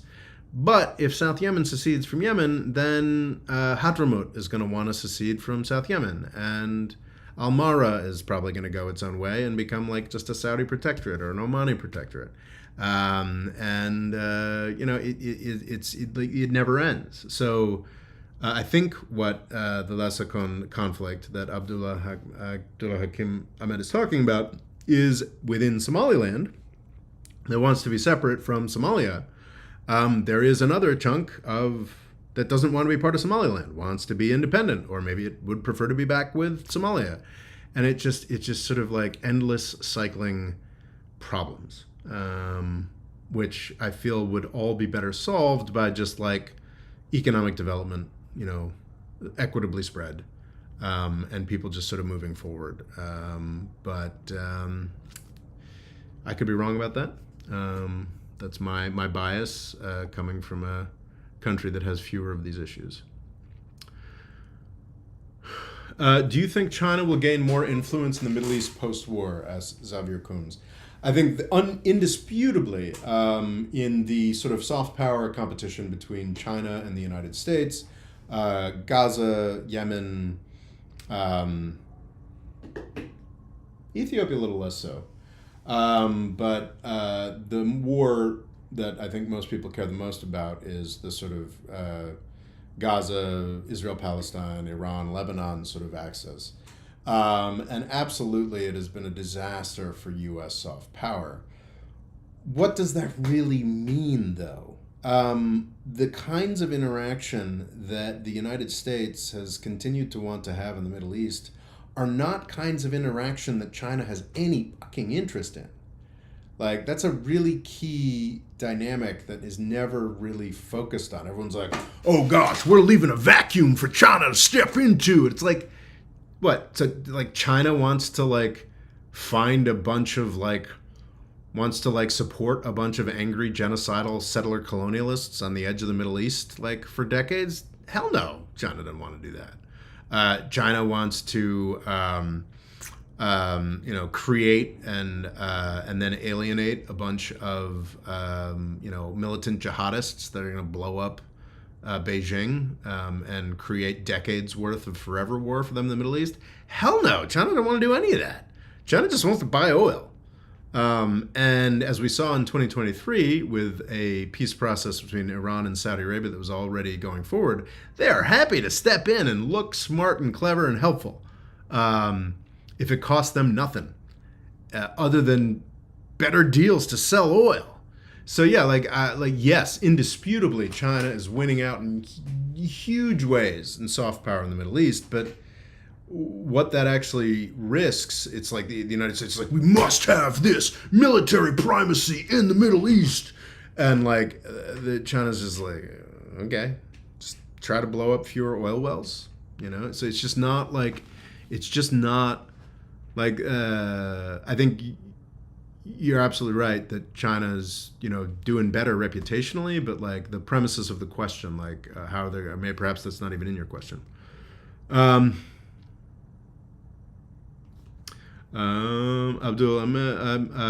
Hakim Ahmed, I think I answered your question about the Las Akund conflict in Somaliland, which had slipped my radar. I hope the answer was helpful, and thank you for the super chat. Let me know. I'll look out for your comments again if you didn't find my answer satisfactory. Let me know. Scott Locks, why is the UAE involved in Somalia? Is it true the UAE is funding the Sudanese rebels? The United Arab Emirates is definitely funding the Sudanese rebels. The RSF, the Sudanese rebels the UAE is funding, come out of the Janjaweed, the militias in Sudan that sort of got their big push during the Darfur genocide in the 2000s. They became regularized or whatever by Omar al-Bashir, like sort of as like a second military force.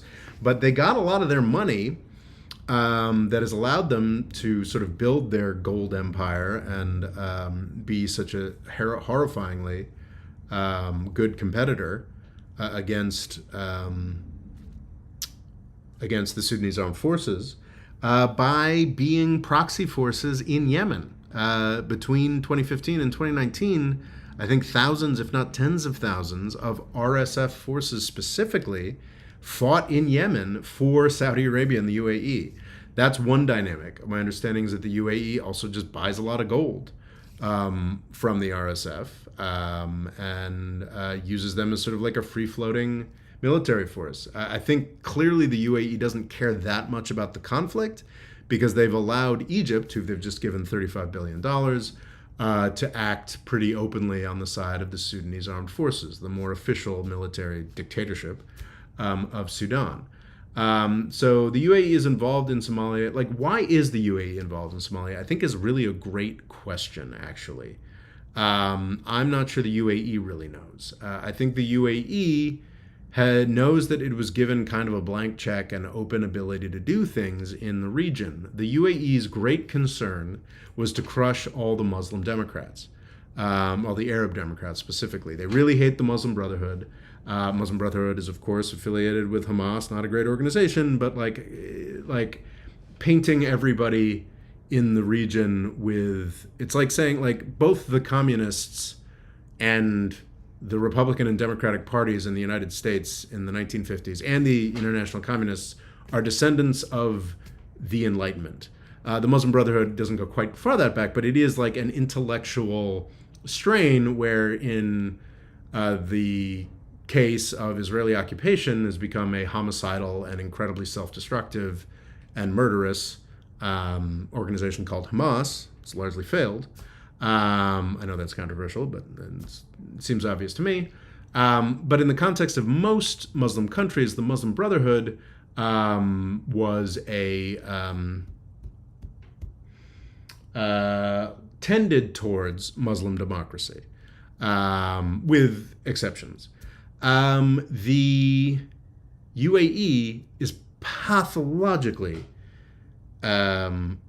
antipathetic against the idea of Muslim democracy, Arab democracy specifically, and they have crushed it in every single country that they have founded in Tunisia, in Egypt, and other places. So that was like what they wanted in Libya. That's why they've supported Haftar so long in Libya.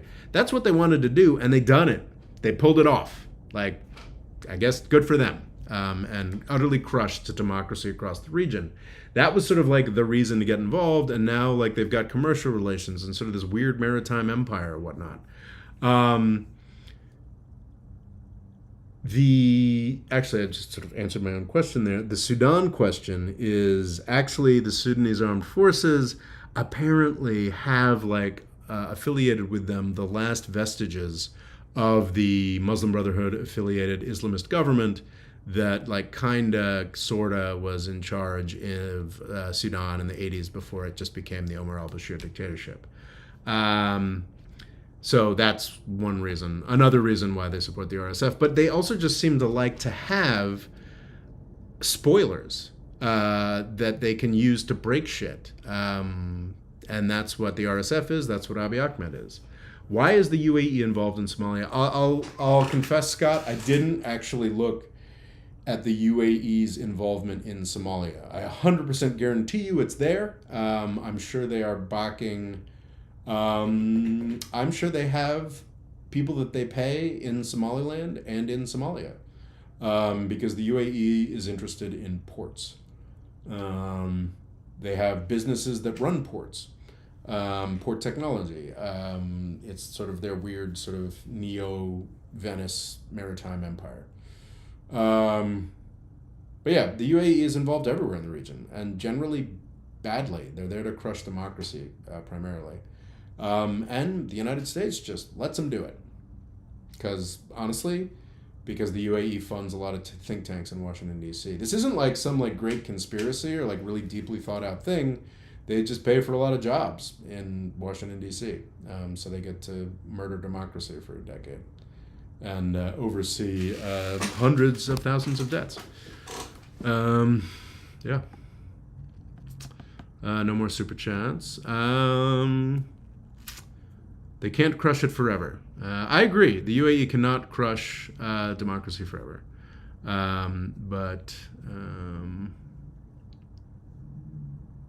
Halo Jumper says the Sudanese armed forces also sent entire brigades to genocide Yemenis on the Saudi border in South Yemen. I need to look into that a little bit more because I thought it was more RSF related. But I'll look into that a little bit. That's helpful if that's the case.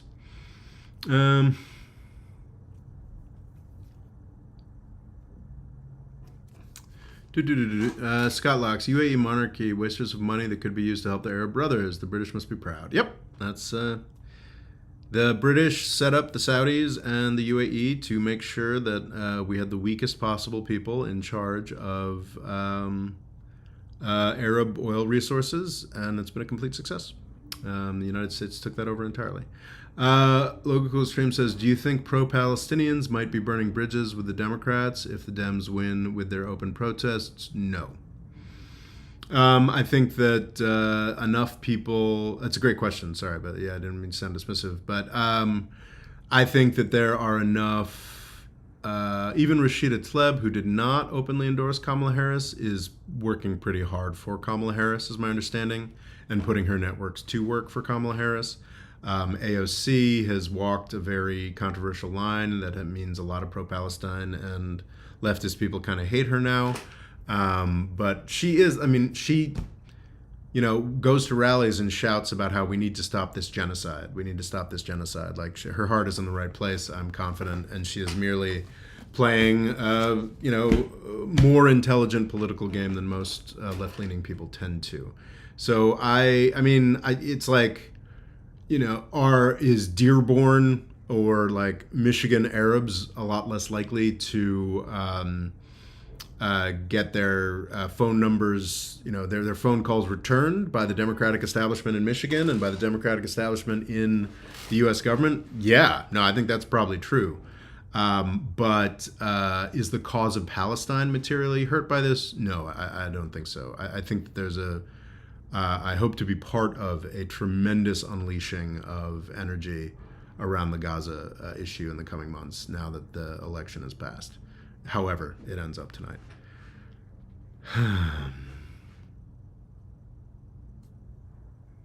Hey, Halo Jumper, I don't think you should be Are you attacking other people in the chat? I would not do that. If you're talking about somebody outside of the chat, feel free. But or if you're talking about me, feel free. But I don't know, calling people, I don't think that, it doesn't seem helpful, or whatever you're saying there, or particularly clear.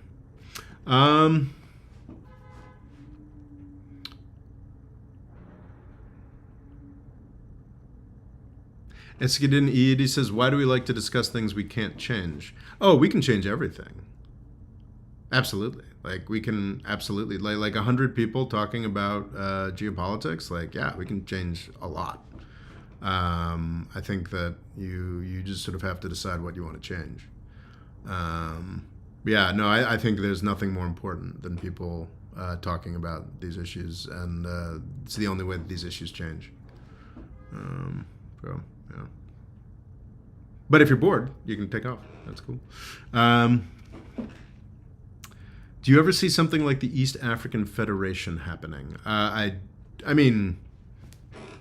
Far future. The African Union is a fascinating institution that I need to dive in on a little bit more. It's incredibly active. It is, it intervenes in multiple African countries to do things, probably almost certainly too much. But it is interesting that certain things that you would never imagine the European Union doing, the African Union is very capable of. Oh, what happened? What the hell just happened? Am I still streaming?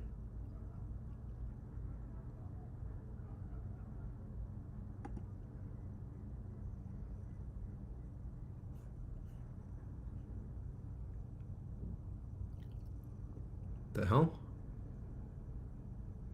Oh, I'm not sure if I'm still here or not. Let me know.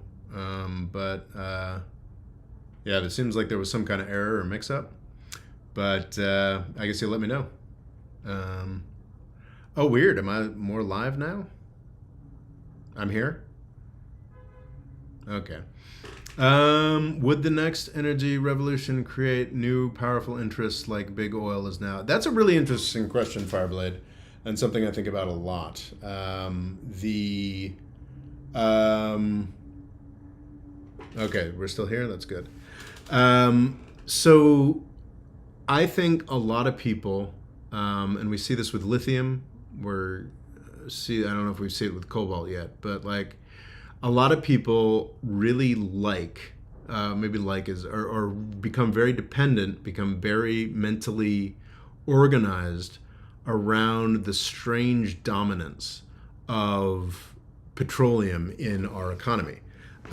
It's just everything, it became sort of central to modernity and modern life, and has been central to modernity and modern life, certainly for a half century and arguably for a full century at this point. And that is a weird thing, like historically speaking. Like it's food and then it was oil.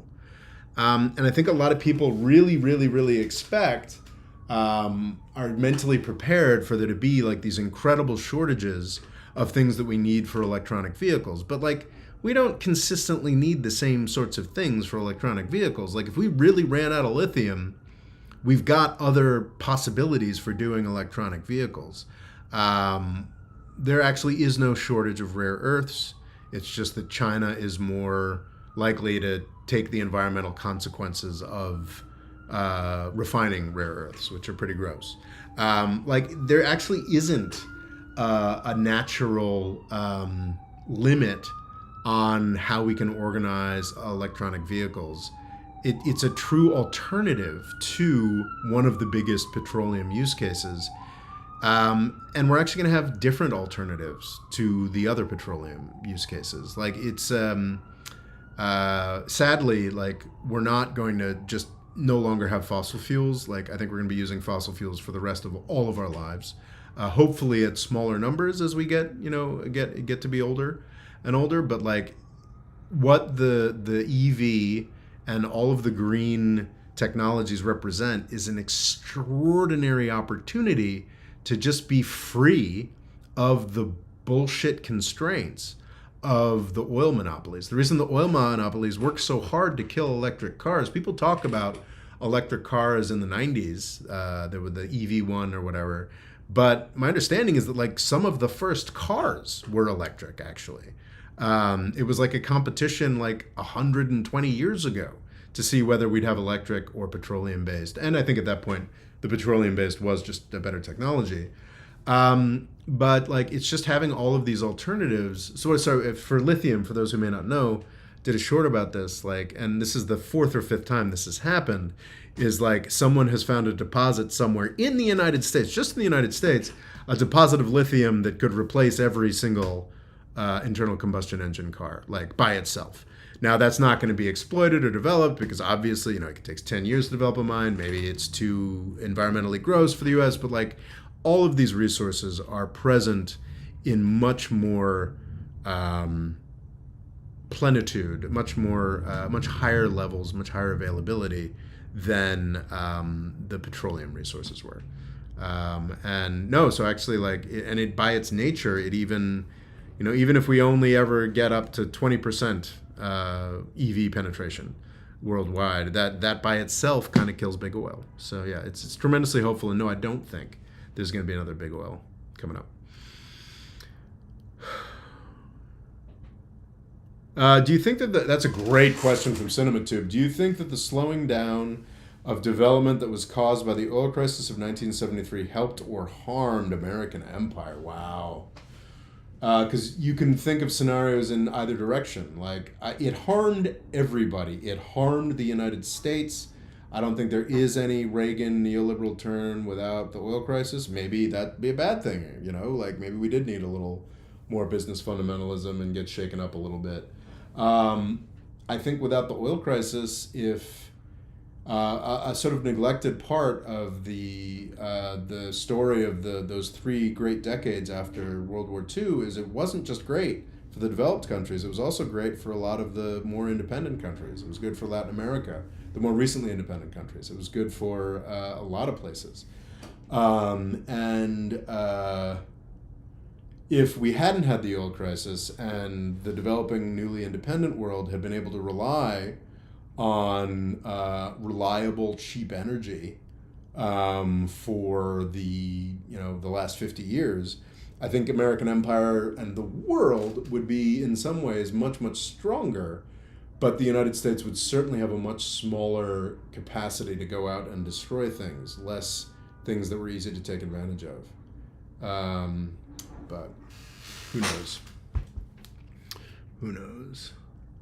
But that is a great question, because I think the way that it worked out, I think probably either way it would have worked out to the benefit of U.S. empire if energy had remained cheap and plentiful, or if, the way that it did work out. But it would have been so much better for the world if energy had remained cheap and plentiful.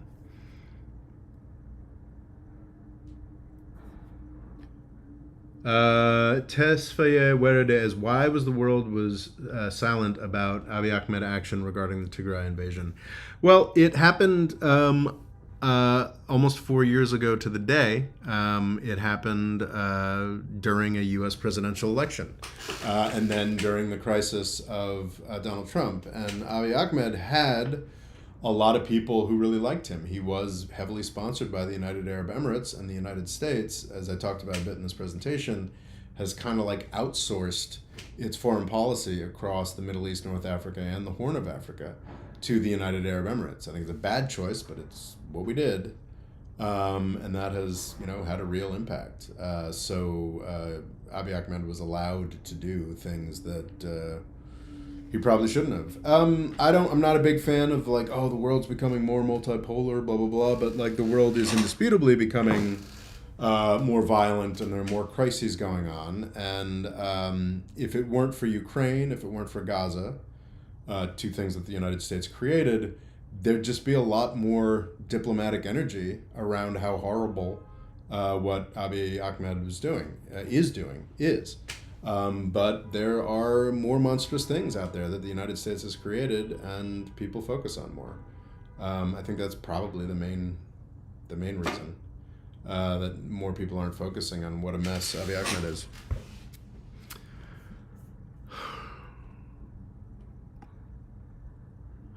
Xavier Combs asks, do you think that the PLO, the Palestinian Liberation Organization actions in the Middle East in the 80s ultimately benefited Israel and the U.S. more than the Palestinians? I don't know enough about that history. I would say no, actually. I think that the PLO, while it was certainly a violent terrorist organization, it was a violent terrorist organization that had pretty concrete, achievable aims, some of them. And was not we're going to completely remake every civilization and blow up New York. I think it's I don't know enough about the PLO and that history to really talk about that with great confidence, Xavier. But I think that the PLO eventually conceded that Israel should exist and wanted to negotiate with it. And I think that the PLO in the 1980s, I don't know what was their interaction to terrorism back then? What was I just don't know. I should do more research on exactly that question, and it's a good one, but I don't have the answer.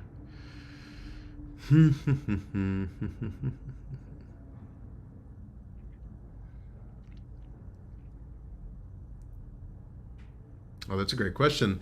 Zachariah Seed asks, are the South African PMCs protecting oil fields and infrastructure in Nigeria independent, or are they paid by the West? I have no idea, but that is a great question. I would assume that those PMCs are paid by international oil companies, but I don't know that for a fact. All right, we are closing in. We've got about 3 minutes left. Super chats can keep me talking. If there's more super chats, I will answer those super chat questions. But I think we are closing in on the end of this presentation. Thank you so much for showing up here. I'm Robert Morris. I'm trying to, I publish stuff as the More Freedom Foundation. We have podcasts up every Monday. This past Monday, we were talking about Myanmar. And next Monday, we're talking about the history of Italian reunification or unification in the 19th century. It's sort of a fun topic, a little off the wall. This is this week's thing. I'm trying to get back to producing weekly content. on here. What did we do last week? Last week we just published the sort of anti-Trump podcast on Maine. The week before that we had Yemen versus Ali Abdullah Saleh, sort of the history of the conflict in Yemen between sort of 2011 and 2017. And I've written a couple books, the most recent being Avoiding the British Empire. I think you can learn a lot about the world by checking that out. What else? You can follow me on Twitter at RobboLaw. I'm on TikTok, posting there, somewhat infrequently. What else? I have a Patreon channel. If Kamala Harris wins, will you be going to any parties? Yes. I like going to parties. Bibi fired Gallant. I didn't realize that. I guess he knows he's popular now. The new Yemen versus episode, when? Hopefully by the end of the month. No guarantees, though. I have a Patreon. Have I mentioned I have a Patreon? If you've enjoyed this public live, which I like to do monthly but haven't been recently, I for sure do a monthly patrons only newscast, which is like this but more detailed, and I interact with every single comment because usually only 10, 12 people show up. We also have a Discord server that is for patrons only. I really love I think it was Loga actually convinced me to set up the Discord server. I think it's pretty great. It's full of a bunch of really smart people who really care about the world. And I use it as a resource, actually. If I want to, jump into a topic I've been paying attention to recently, there's like verticals. Like this is talking about MENA, this is talking about Russia, Ukraine, this is talking about Europe. Really helpful resource. Fun, smart people. And we also do, in addition to the patrons only newscast, we have on the Discord server, we have like a live chat, like Zoom call thing every month. So yeah, please do join that Patreon. A look at Fireblade 143's question. If the next Arab Spring happened under the next U.S. president, how would Trump and Harris respond to it? Would any of them do a good job about it? I think Harris would do a better job than Trump, for sure.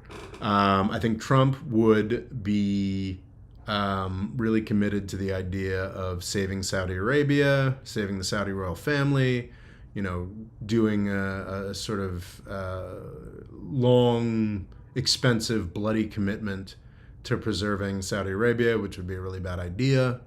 Harris could do that too, but I think Donald Trump is much more likely to do that.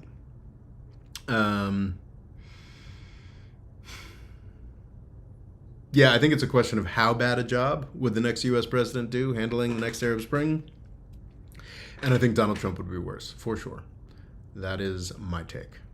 And I think that is where we're going to end it. I'd be grateful if you considered signing up for Patreon. And thank you all for being here. It's listening to me blather for a while here. Very grateful. I think we hit 100 viewers at one point, which is always enjoyable. Thank you so much. And with that, have a good day. And I guess try to avoid trying to follow the election for the next 6 or 7 hours or so, because it's not going to do anything other than frustrate you, because we won't know anything until the polls start closing on the East Coast. All right, thanks so much. My audience is the best.